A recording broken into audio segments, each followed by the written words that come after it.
Got an email from a guy today who said he got the logo for this program tattooed onto his arm.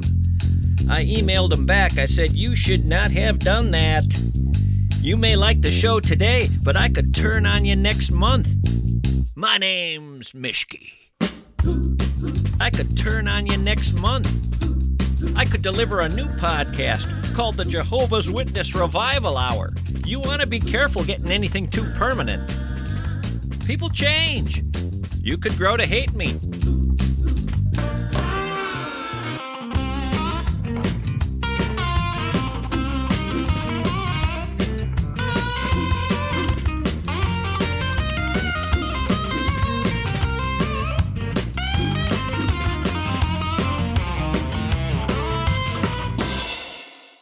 Adam Levine, the front man for Maroon 5, says he's all done with tattoos. The 46-year-old spoke about his recent decision in an interview where he said he has changed his mind on tattoos. He's sort of in the what was I thinking mode, from what it sounds like. He's pretty much covered head to toe in tattoos as it is, so I think he was done whether he wanted to be done or not. There's no more room on that body for tattoos, Adam. But he says, I wanted them as a younger man. Today I think, what was I thinking? Over the years, we have to realize we become different people. That's why tattoos are tricky. You have to ask which guy is getting the tattoo, which version of you is getting the tattoo. And will the later version of you think the earlier version of you was an idiot? You really need to get this into your head, people. We're so many people over a lifetime. There's the kid, the adolescent, the late teen, the young adult, the working stiff, the older mature family person, the retired individual, the old coot. Not to mention, people have religious conversions or other dramatic things happen in their lives, radical changes that alter their thought processes. And all of that represents different people inside us with different likes and dislikes, different fashion interests, different ideas about the whole notion of what's cool and whether to bother even being interested in that. You can't be doing anything at all that's permanent in your life. You can't go down the road of anything that's going to be permanent because there are all those different people waiting to take their turn being you. The 20-year-old doesn't like the same shirt the 50-year-old likes, but the beauty of it is that the shirt from the 20-year-old can be tossed easily. It's tougher with the 19 tattoos covering your body. You see, what you got to understand is the only constant in this world is change, and tattoos are not about change. They're about permanence. That's the problem. In that way, they're kind of an insidious invention. When I was growing up, my buddy's dad, who had been a sailor in the Navy, had the only tattoo I was aware of in the whole neighborhood. That was it. Well, until State Fair time, when at the freak show in the Midway, we could see the tattooed lady, which we always did. We would gladly pay to see the tattooed lady. I didn't know seeing things like that would become so commonplace, or I might have saved my quarters. I think the tattooed lady was 75 cents or something like that. Whereas the lady at the bus stop in my neighborhood today, she's free. Her name's Gretchen. She lets me look at almost all of her tattoos. The almost is key here. She's got some tucked away that I don't think anyone should ever see. Anyway, as I said, when I was a kid, it was my buddy's dad from the Navy with the tattoo and the lady in the Midway at the State Fair. Somewhere along the line, as I got older, there came a time when tattoos started popping up more often, mostly on celebrities. Musicians at first, then actors. There was a time when only the people on the cutting edge of fashion were tattooed, the rock and roll rebel types. It was the moment, the brief, shining moment, when it was edgy and cool to have a tattoo, when a tattoo really stood out. Kind of like when guys first started wearing a single earring. I remember when that started as well. That period never lasts very long, that early stretch. Pretty soon everyone's doing it, and you then wait through that brief period and soon arrive at a time when the whole trend is no longer popular. And then you get the Pete Davidson types. You know Pete Davidson, the comedian? Pete's having all of his tattoos removed these days. All of them. 200 tattoos. He's getting them all yanked. Pete's the guy from SNL, Pete Davidson. He says it's going to take me years to get all of these removed, but I'm going to have them all removed. My arms are already pretty much clean, my hands and neck also, but I still have to do my torso and my back. Davidson described the process as similar to putting your arm on a grill and burning off a layer of skin. He said it's not only painful, it's also costly.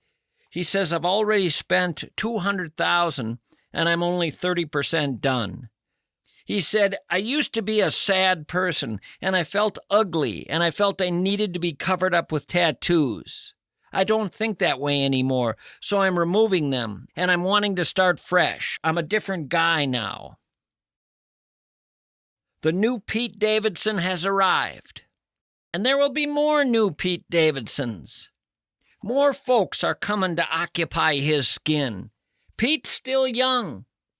There are a lot more versions ahead. That's what you got to remember, folks. You're getting these tattoos for one version, failing to anticipate the other people that are coming along who may think wildly differently.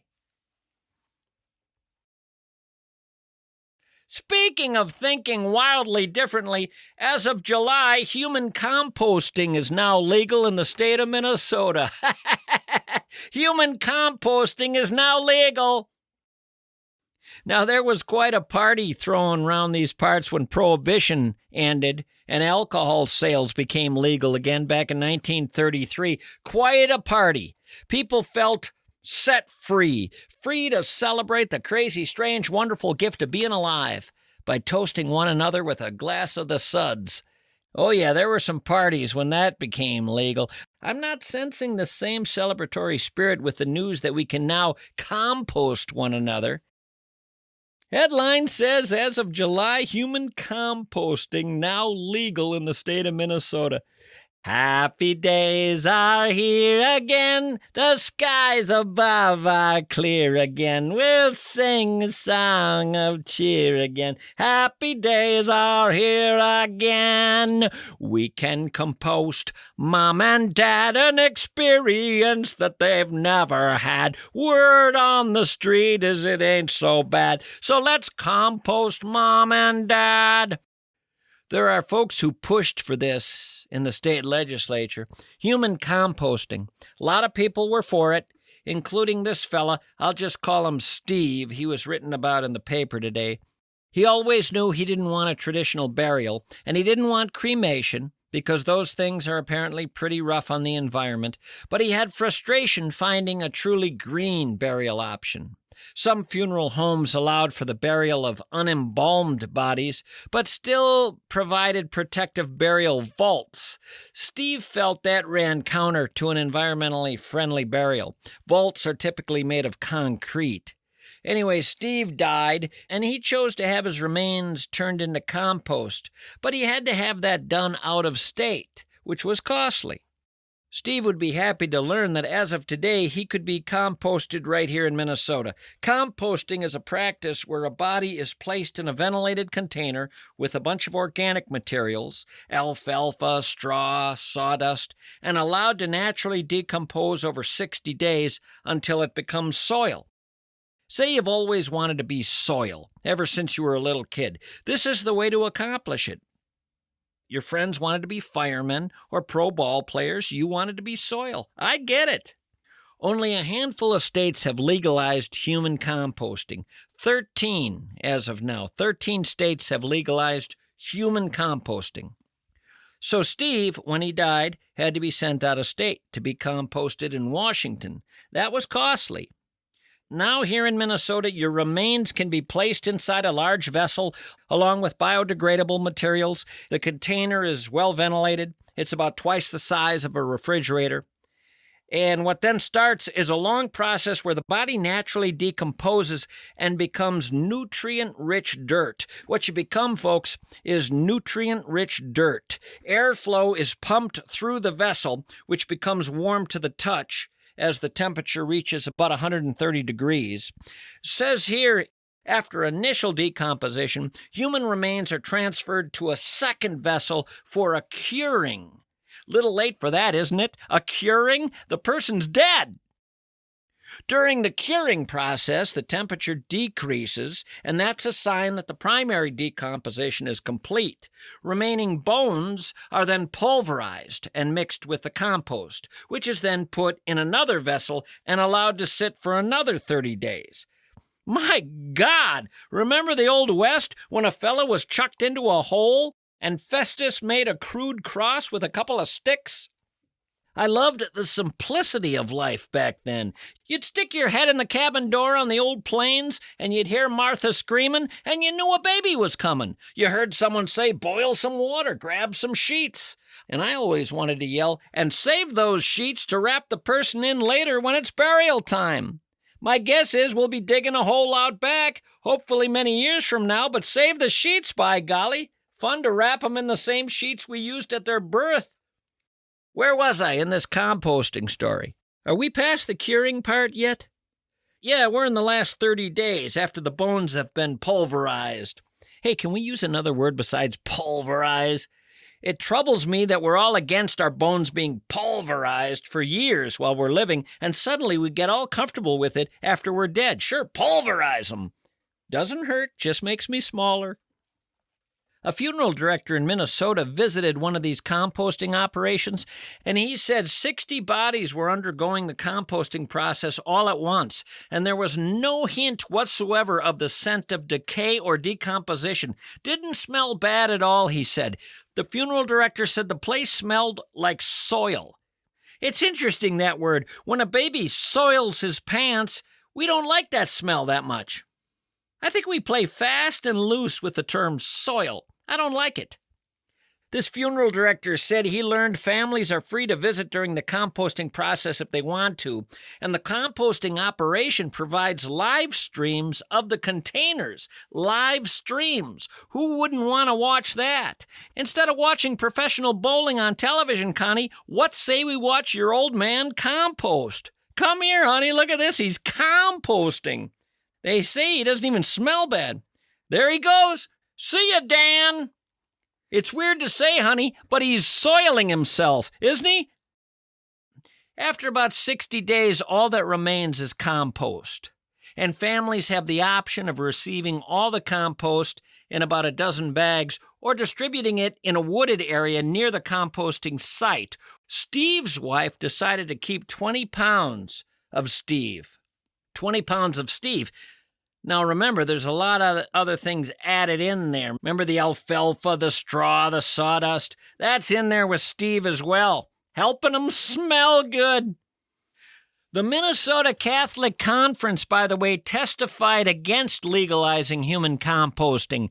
They raised concerns about dignity and compared the practice to treating human remains like fertilizer, which is kind of like saying, like crap.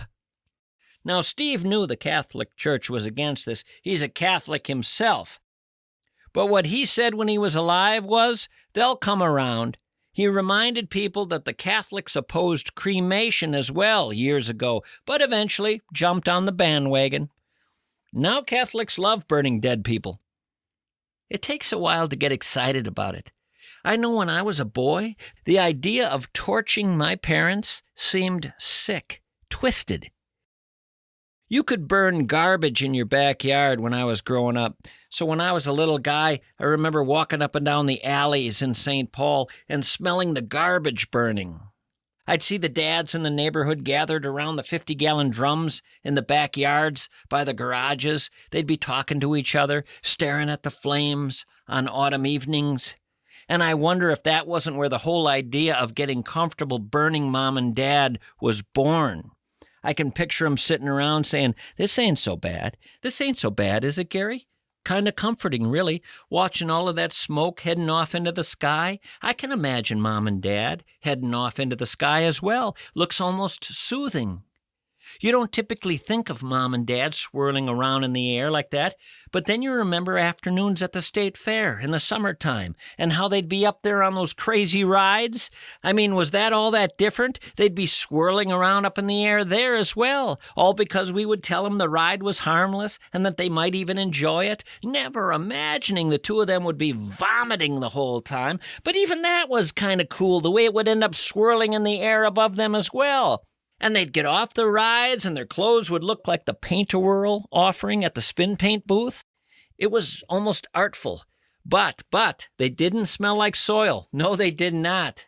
Nope. That's when you would have wanted to cover them in alfalfa and sawdust. Anywho.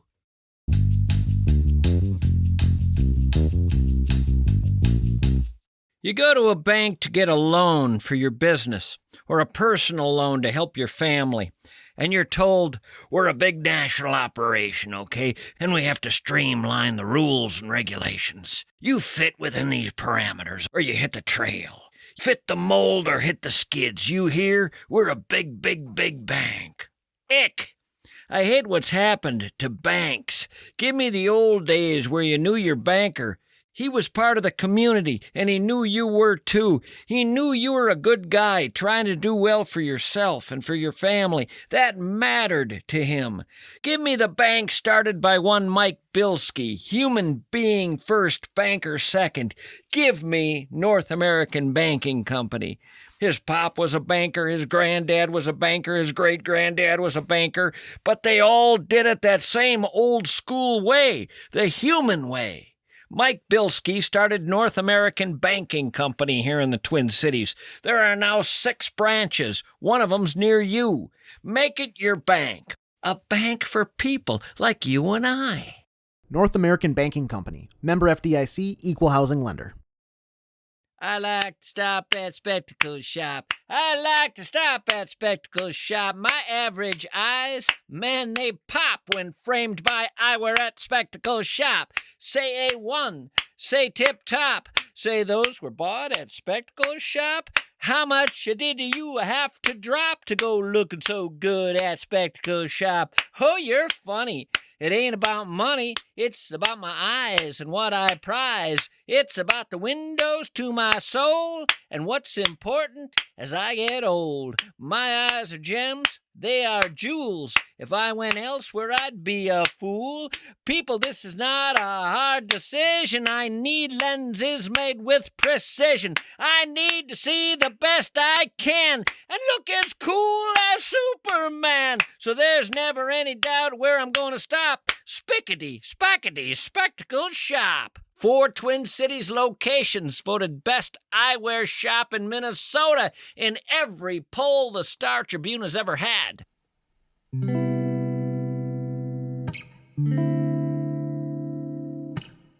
I've been doing some reading of late on human relationships, and I've been learning a whole lot. I came across an article in Psychology Today talking about couples and how to really make a relationship work. And it involves, astoundingly, becoming an animal, something you may not have planned on. They say the key to any healthy relationship with almost every couple is to be one of 2 creatures. And you should be able to ask yourself which of these creatures you are and get an answer, and which one your partner is and get an answer. What they say you need to determine is, are you a big old friendly golden retriever who just likes everybody and is gregarious and friendly? Or are you a black cat, a bit more wary and introverted, but smart and loyal, devoted, just not up for joining the party-goers? The relationship that works best, from what I have gleaned, is when a black cat gets together with a golden retriever. These are apparently the 2 dominant personality types in relationships, and people tend to fall into one of these categories, golden retriever or black cat. The retriever is energetic and engaged. The black cat, a more reserved, enigmatic, and independent demeanor, but they complement one another. And it's an ideal arrangement, according to what I read, and one you should go looking for. You black cats out there, you get a retriever. You golden retrievers out there, you get yourself a black cat. Or so I read. Personally, I say, hold on a minute. It's a big old world out there. You been out there, people? You looked around out there at all? I've been thinking hard about this. There are billions and billions of people on this planet. It's too varied a world to expect only black cats and golden retrievers to get together. What the flamin' hooty-hooskey's going on here? Surely there must be a time when a golden retriever inadvertently ends up choosing a little cottontail rabbit or some burrowing gopher. What then? What then? Or the black cat couples with a goat for a weekend. A wild weekend, a frenzied weekend, unbridled debauchery. Who monitors that? What do we know about that, how that ends up? What falls apart exactly there? Or the gazelle, who is seen on a Saturday night date with a cow, a big old farm cow. Why does that go south? Who's to blame?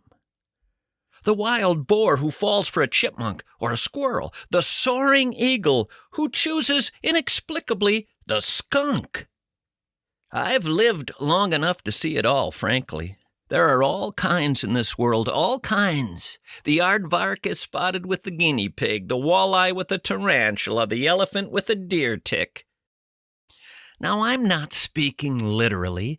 These are personality types.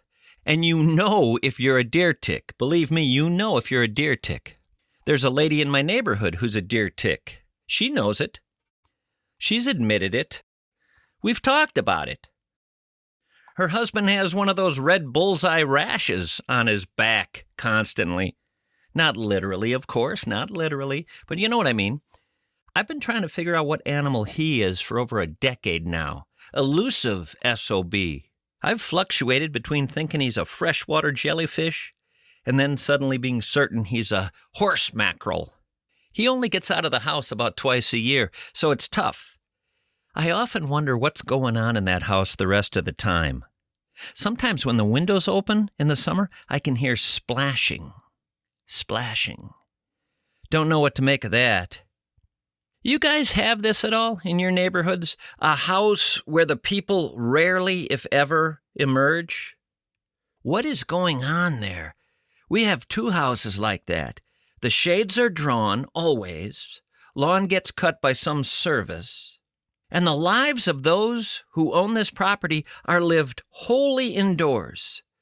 The land they traverse is a very private land. They visit the nations of living room, bathroom, kitchen, and bedroom, respectively. They live on planet Earth only in the sense that that's where their house can be found, but they don't leave that house. So the planet is actually their house, and it exists in a solar system called Earth. These people are mysteries. Sometimes I see the glow of a television in the late evening, through the window, but other times I see flickering candlelight, or what seems to be flickering candlelight, and what seems to be the shadows of antlers or something. My wife says they practice some kind of religion that used to be more common on the planet, but has mostly fallen by the wayside, what with the end of the Neolithic period. I don't know exactly how my wife knows this. She says she had to borrow a cup of laundry detergent one afternoon, apparently gained some insight just waiting on the doorstep. I mean, she's no dummy. The door was cracked open, she said, and she saw just enough to kind of connect the dots. The guy was filling a tub with bird feathers or something like that, and the woman had bear grease on her cheeks that she had tried to wipe away so my wife wouldn't notice. My wife did get the cup of laundry detergent, But I told her I wasn't even comfortable using it after she told that story. I swear my clothes smelled like yak for the remainder of that month. You know what yak smells like? Musky. You guys have a house like this in your neighborhood? My wife and I like to take walks in the early evening, and we pass the various neighborhood homes, and we comment on this or that. Boy, they have a nice garden. Or, isn't that interesting the way they're making a retaining wall out of those large rocks?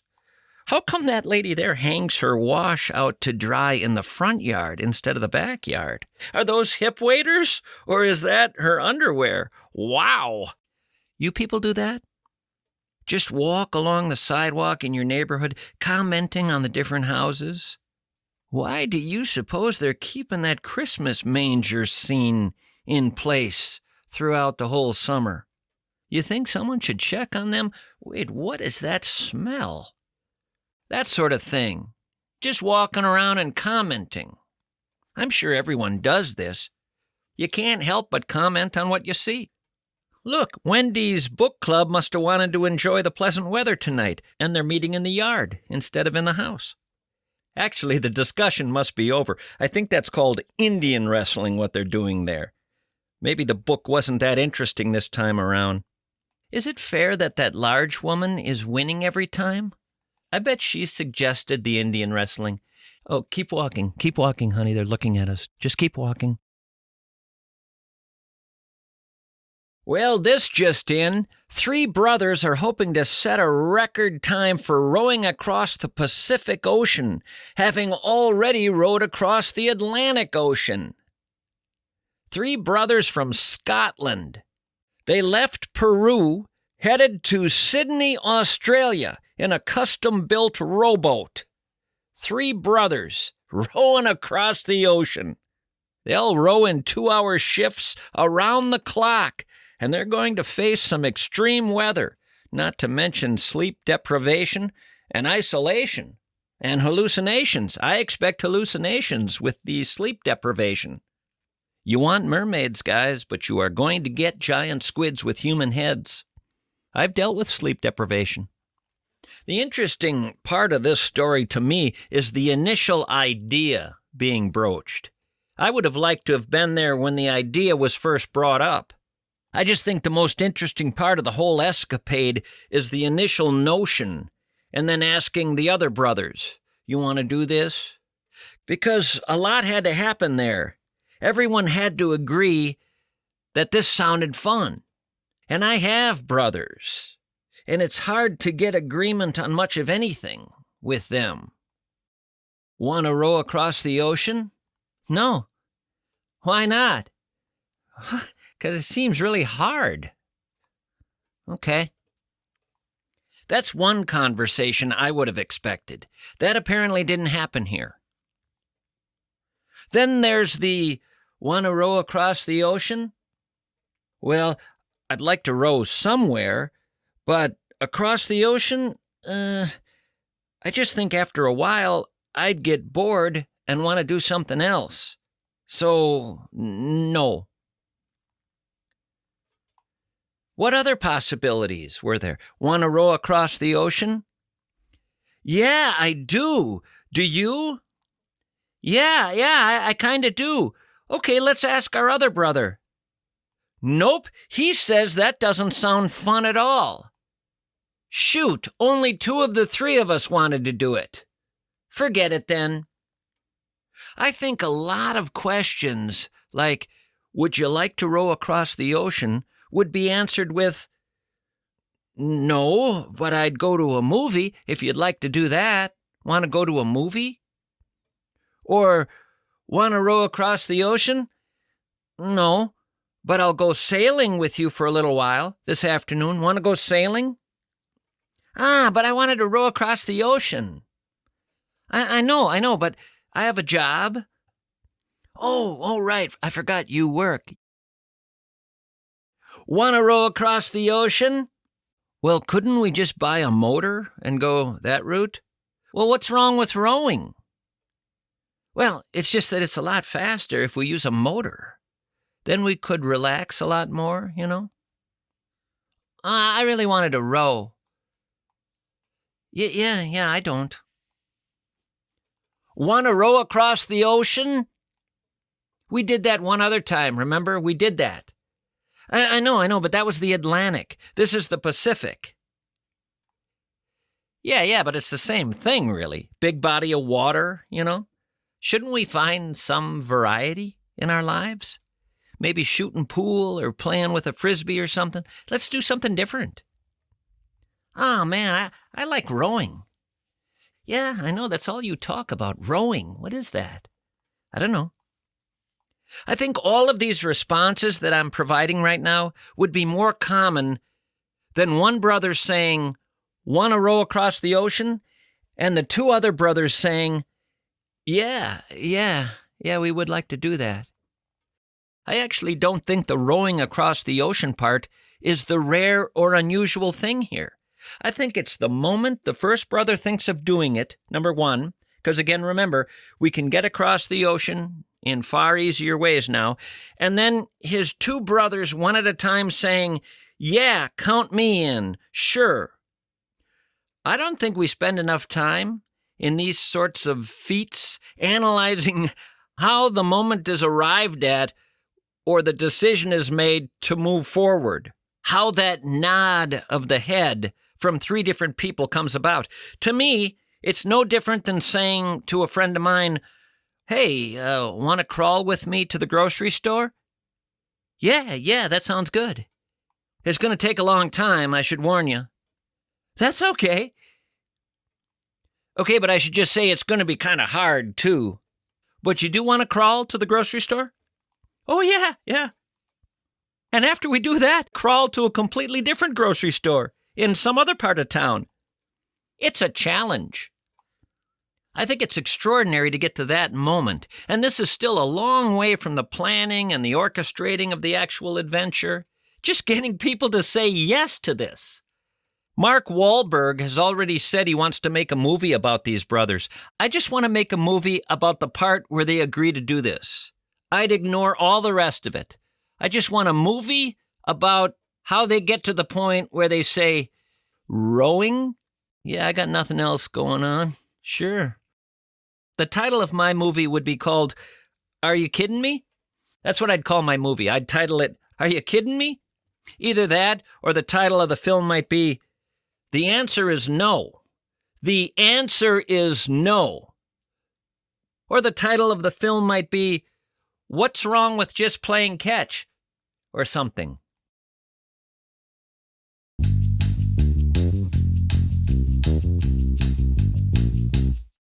There's a smiling guy joking with an older woman by the ice cream shop, and there's a woman laughing with her friend in the courtyard. Two residents are walking and talking intently as they stroll to the dining area, and a staff member there is kidding with another resident about how she's going to steal his dessert, and he's laughing. Flowers are being inhaled by another resident as she passes these beautiful flowers in a vase. It's reminding her of her own garden when she was younger. Life is happening here, right here. Life, wonderful life. And this is a memory care facility. This is where people go at the end of their lives. This is the Wellshire, a memory care facility that never forgets that at the end of life, there's still a lot of living to be done, and it ought to be beautiful. Tour the Wellshire of Medina and Bloomington. You won't send your loved one anywhere else once you've seen it. Just remember the name, the Wellshire. Retirement. The word can sound boring, like a person who collects coupons.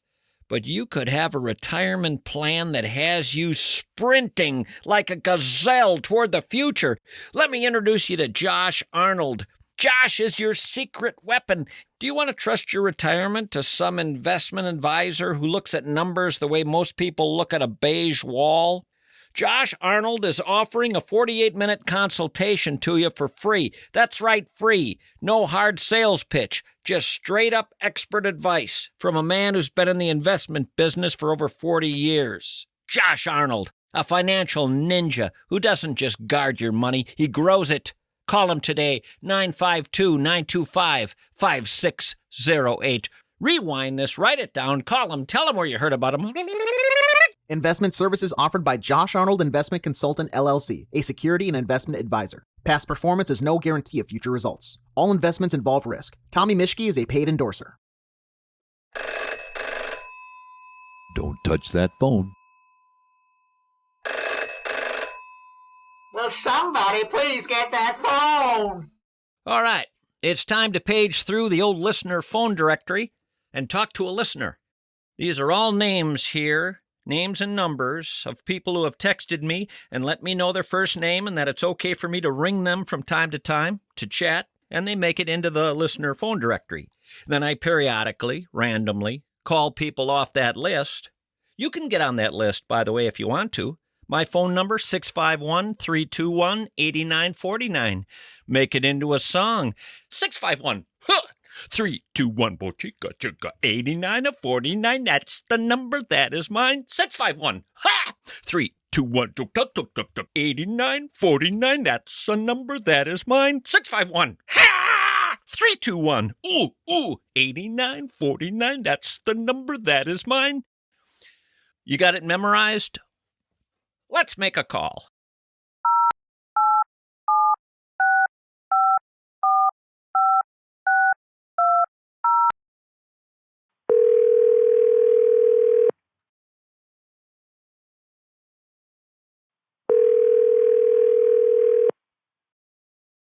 Hello, DJ Howie Do It Wallstein.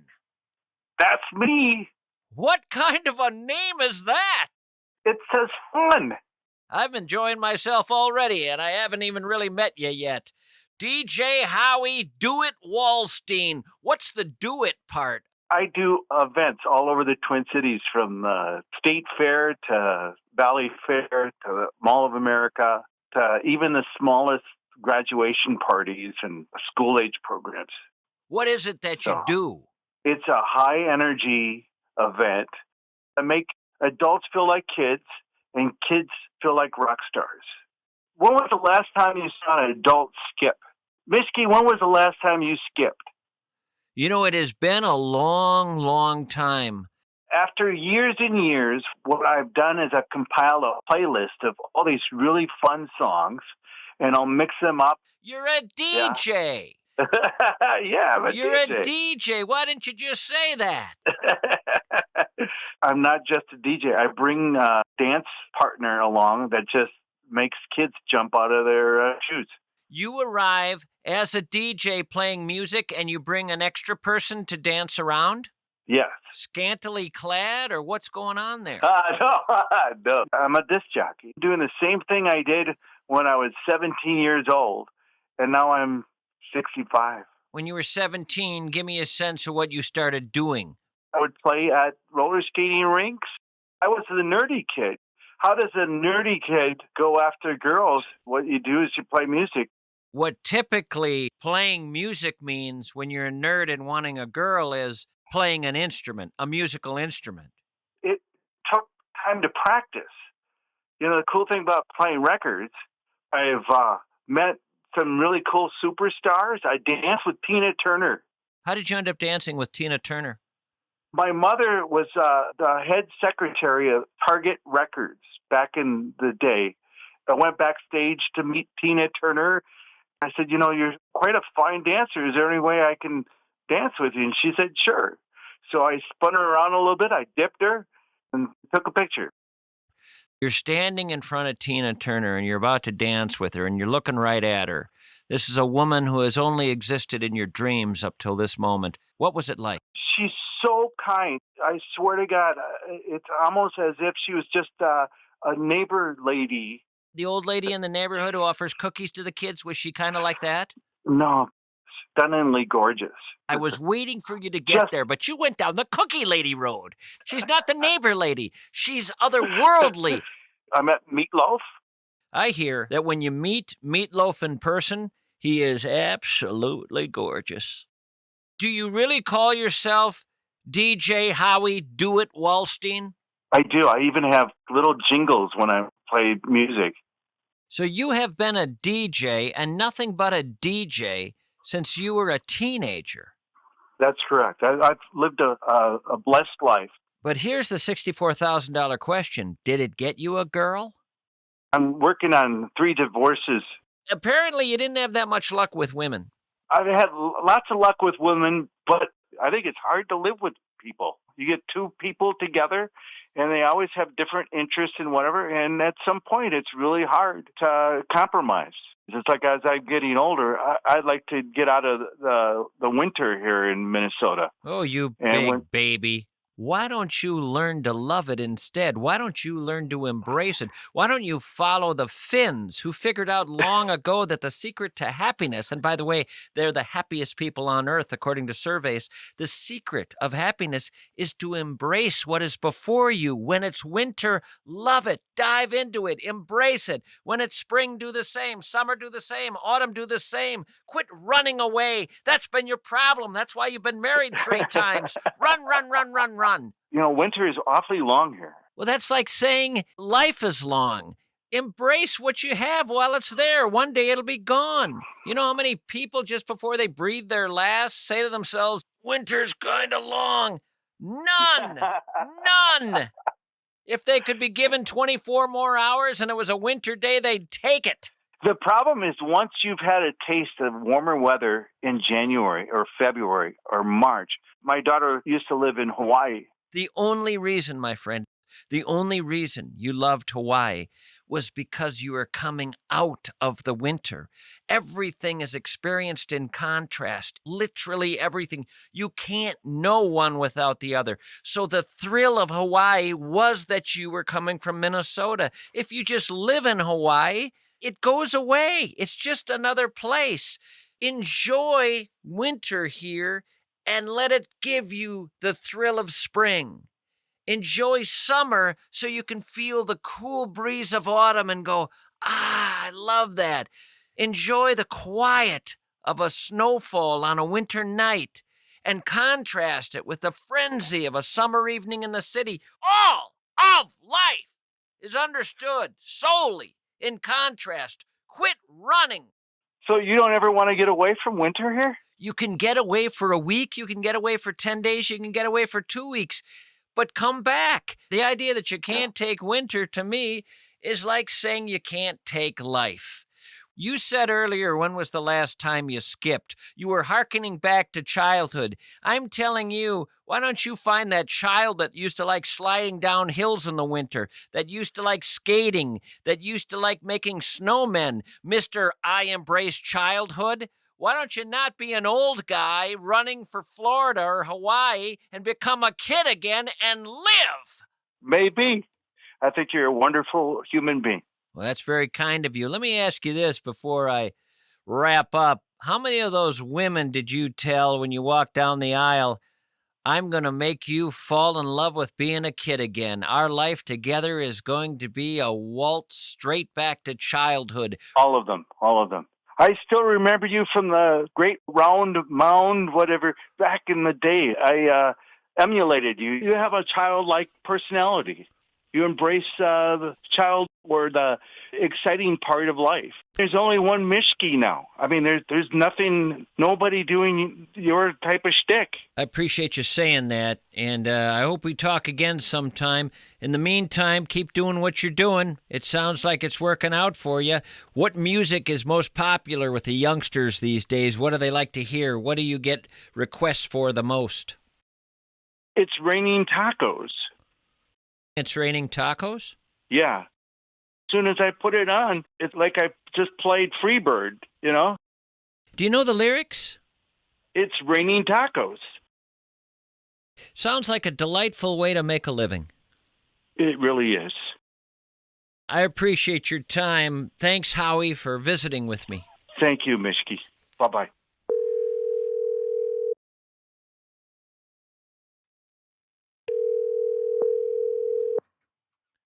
Hello? Big Fork, Montana. Tommy. Can you still, if you want to, disappear in Montana? Check out from the rest of the world? Ooh, Disconnect? Great question. Yes, you can, and there are places you can. It's getting harder, but there's places you can get to where no one knows where you are. Yep. Have you ever been hiking and encountered a grizzly bear? I would not say encountered. Seen plenty. The closest one I've had was on the deck of our house. I call that an encounter. That was an encounter. I mean, I did have a door with a glass window between us. When I realized it was a grizzly, and a good-sized grizzly, rather than my video camera, I got a 44. My wife's reminded me that the most frightening animal we've ever encountered hiking was a spruce grouse. I had to kick that thing 3 times, and it kept coming back at me. Spruce grouse? I've been chased by a rooster. I wanted to say I got my head stoved in by a rooster, but that didn't happen. I just got chased. I've always wanted to say that I got my head stoved in by something. I just love that descriptive You like that word. term? Yeah. Who was the lead singer for Little Feat? He used that. Lowell George. I don't know Little Feat. Oh. You You don't know that band? I've been kicked by the wind, robbed by the sleet, had my head stoved in, but I'm still on my feet. It's a beautiful way to talk about having a rough run, but hanging in there nonetheless. You were out in Montana one time, weren't you? I parked myself in Butte, Montana for a spell. I hadn't intended to stay there. I was going to keep moving, but once I got to Butte, I thought, why would I leave here? It was a different city then than it is now. Yeah. This would have been in the mid-'80s.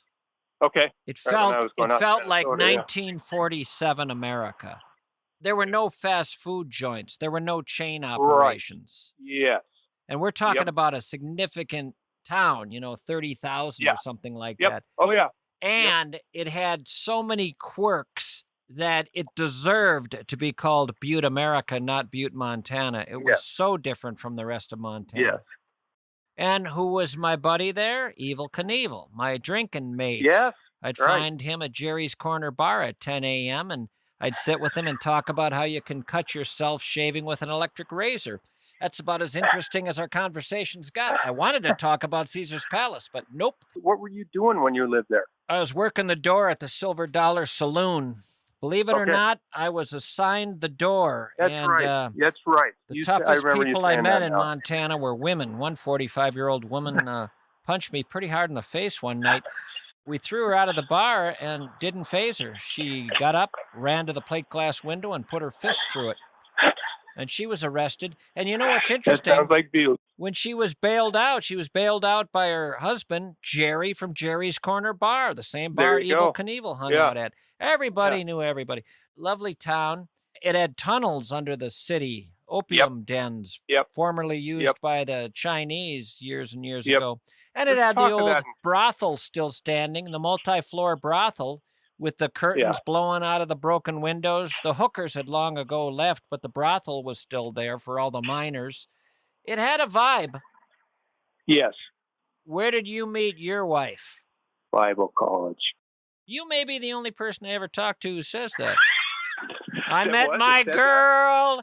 She was hammered at the Bible college. She said the fellas all get prettier around closing time.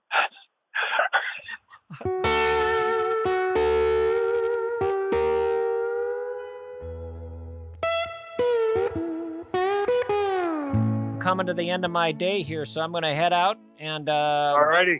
Great talking to you. I'll visit with you again sometime. I appreciate you calling. Thanks for calling. Sure. Take care. So long. Okay. Bye. Well, that's going to do it for this show, folks. Remember, there are 2 shows this week, as there will be every week. So another one coming out in a couple of days. That one, by the way, will feature an interview with James Barat. He's written a book called The Intelligence Explosion: When AI Beats Humans at Everything. An extraordinary book, The Intelligence Explosion. Everything you need to know about AI and where we're headed. That's on the next installment of Mischke. So be listening for that, and thanks for catching this show. Until next time, so long.